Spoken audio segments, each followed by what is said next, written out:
Tonight, the Austin Fire Department is seeing more vacant building fires and more unhoused people in Austin.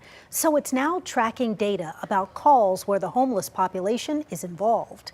Now, they say that data may help the code department demolish vacant structures faster and solve a lot of problems. KVUE's Darynisha Heron explains.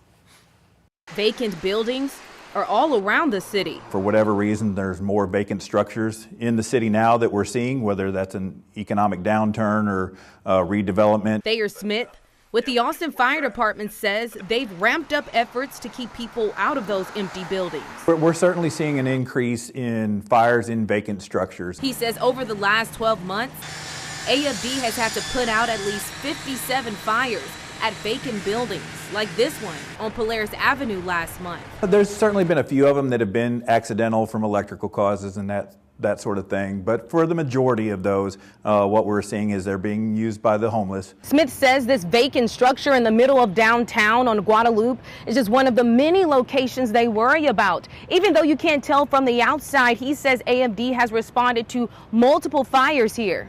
As we were filming on Guadalupe, our cameras spotted a man crawling into that building through the window.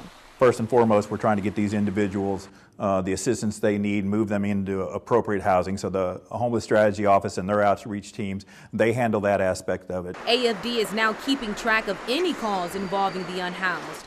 They're also compiling a list of problematic locations and unsafe structures to hand over to the code department. So it's dangerous there because the structure may be substandard. So there's a certain danger to the firefighters as well. And then of course to the public as well if that fire spreads and spreads to other buildings. That's exactly what caused the Casulo Hotel to go up in flames in late February, where one firefighter was injured.